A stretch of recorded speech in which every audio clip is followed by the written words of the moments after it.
প্রিয় দর্শক, পবিত্র মাহে রমজানের শুভেচ্ছা নেবেন। আপনাদের আমন্ত্রণ জানাচ্ছি রান্না বিষয়ক অনুষ্ঠান হক মাস্টার্ড অয়েল রেসিপিতে। আজকে আমাদের সাথে উপস্থিত আছেন শেফ আবু সাইদ। কেমন আছেন ভাইয়া? আলহামদুলিল্লাহ আপু, ভালো আছি। আপনি কেমন আছেন? আমি খুব ভালো আছি। কেমন কাটছে রমজান? জি আলহামদুলিল্লাহ, খুবই ভালো যাচ্ছে। একটু ব্যস্ততায় কাটছে, তারপর ভালো যাচ্ছে। ভাইয়া, এখন যেহেতু রমজান মাস উপলক্ষে আপনি আমাদের কি রান্না করে খাওয়াবেন? আজকে করবো আপু beef haleem. Beef haleem. Wow, beef haleem ছাড়া তো আমাদের ইফতারই জমে না। জানি না। প্রিয় দর্শক, চলুন দেখে আসি বিফ হালিম করতে আমাদের কি কি উপকরণ লাগছে। বিফ হালিম করতে প্রথমত লাগবে বিফ। হ্যাঁ, কিছু হাড়ওয়ালা বিফ নিয়েছি, আস্ত কিছু গরম মশলা, আর হালিমের যে প্রধান যে ডাল। হ্যাঁ, আমি এখানে 3 থেকে 4 রকমের ডাল আর কিছু চিনি গুঁড়া রাইস, এটাকে ব্লেন্ড করে নিয়েছি প্যানে তেলে।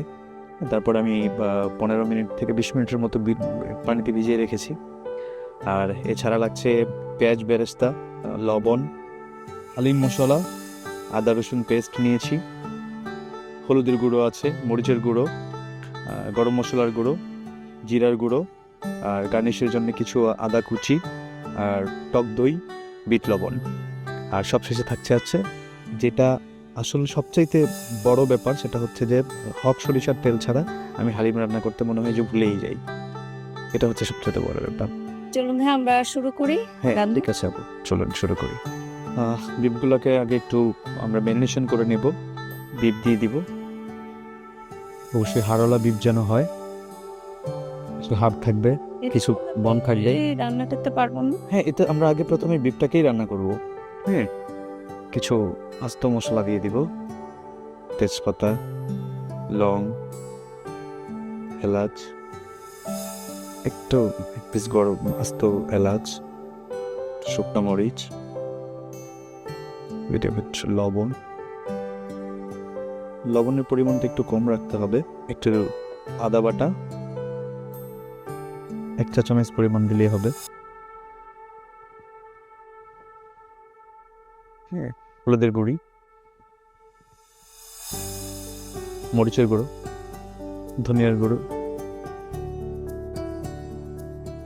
এটা আসলে মরিচটা আসলে পরিমাণ মতো, যদি কেউ ঝাল বেশি না খেতে চায় তাহলে আসলে খুব বেশি দেওয়ার দরকার নেই। বাসায় আসলে হ্যাঁ, কেউ কম খায়, কেউ অনেক বেশি খায়। ঠিক আছে, জিরার গুঁড়ো, একটু টক দইটা দিতে। সবগুলি উপকরণ একসাথে দিয়ে আমরা এটাকে আগে একটু রান্না করে নেব। আর হালিমের ডালটা আমরা তো এখানে ভিজিয়ে নিয়েছি, এটা হচ্ছে আমরা পরে এটার সাথে অ্যাড করব, এটা হওয়ার পর। হ্যাঁ, এখন দিয়ে দিব মাস্টার্ড অয়েল, হক মাস্টার্ড অয়েল, অবশ্যই এটা আমার পছন্দের। হ্যাঁ, তেলও বেশি পরিমাণ লাগবে না, অল্প। আমরা তো আবার বাগার দিব লাস্টে। হ্যাঁ, 3 থেকে 4 চামচের মতো। এটা আমরা 15 থেকে 20 মিনিট কষাবো, যেহেতু আমি সব একসাথে দিয়ে দিয়েছি। এটাতে কিন্তু আমাদের পেঁয়াজ বেশি দেওয়ার প্রয়োজন নেই, কারণ হচ্ছে আমরা এটা যখন বাগার দিব তখন বাগারের সময় অবশ্যই পেঁয়াজ দিয়ে বাগার দিয়ে দেব। ওয়াও, খুব সুন্দর একটা ফ্লেভার আসছে। হ্যাঁ, এটা হচ্ছে হক সরিষার তেলের কারিশমা। দেখুন যেই ফ্লেভারটা, দেখুন এই ঝাঁঝালো ফ্লেভারটা কিন্তু আমার মাথায় লাগবে। বিফটা যখন আমরা এই সরিষার তেল দিয়ে পাকাবো, হক সরিষার তেল যখন আমরা ব্যবহার করব, আমি তো সবাইকেই বলবো যে হক সরিষার তেল ব্যবহার করার জন্য। আমি অফিসেও এটা ব্যবহার করি। কষানো পরে আমরা কি ডালটা দিয়ে দিব? হ্যাঁ, পরে আমরা ডালটা দিয়ে দিবে। হ্যাঁ, আমাকে একটু পানিটা দিবেন, অল্প একটু পরিমাণ দিলেই হবে। আর একটু আর একটু অল্প, আর একটু, ব্যাস। হ্যাঁ, আমরা ডালটা দিয়ে দিব। আমি দিয়ে দিব। আমি দিয়ে দিচ্ছি। এটা আমরা গরম পানি দিয়ে ভিজিয়ে রেখেছিলাম।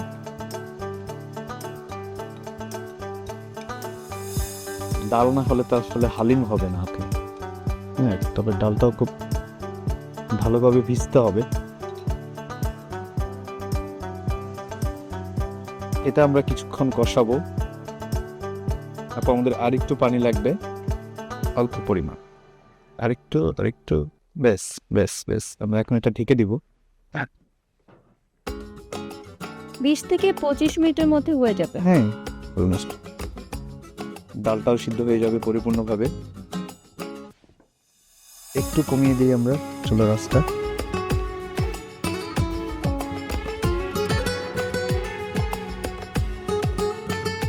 এটা ফ্রাই হয়ে গিয়েছে।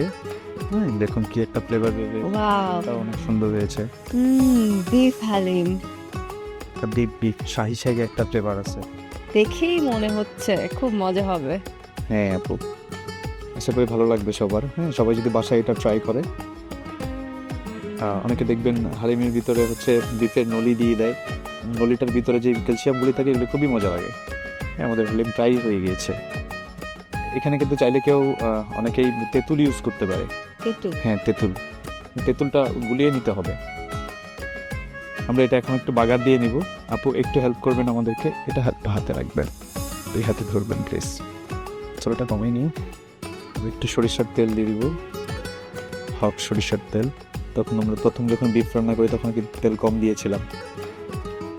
পুরো প্যানটাকে নিয়ে নেন, একটু বেরেস্তাটা দিবেন আমাকে। থ্যাংক ইউ আপু, কষ্ট দিচ্ছি আপনাকে। না আমি শিখছি। জি, ছোটটা মনে বাড়ি গেলাম, বেশিক্ষণ লাগবে না। জাস্ট আমরা যেহেতু বেরেস্তা দিয়ে বাগান দিচ্ছি, এটা খুব তাড়াতাড়ি হয়ে যাবে।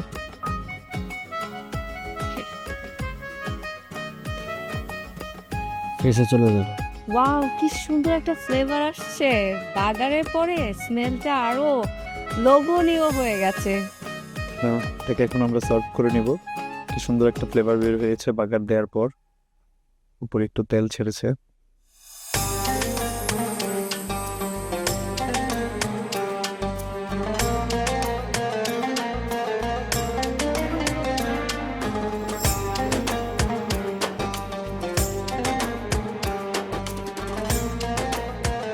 কিছু ট্রেডিশনাল হয়ে গিয়েছে বিফ হালিম, তা আপনার জন্য অবশ্যই ট্রাই করবেন। আপনি তো শিখে গিয়েছেন, বাসায় ট্রাই করবেন এটা। আশা করি খুব ভালো লাগবে। থ্যাংক ইউ সো মাচ ভাইয়া, বিফ হালিম রেসিপি আমাদের সাথে শেয়ার করার জন্য। অসংখ্য ধন্যবাদ। প্রিয় দর্শক, আজকের মতো বিদায় নিচ্ছি। দেখা হবে আগামীকাল নতুন কোনো রেসিপি নিয়ে, হক মাস্টার্ড অয়েল রেসিপিতে। সে পর্যন্ত ভালো থাকবেন, সুস্থ থাকবেন। আল্লাহ হাফেজ।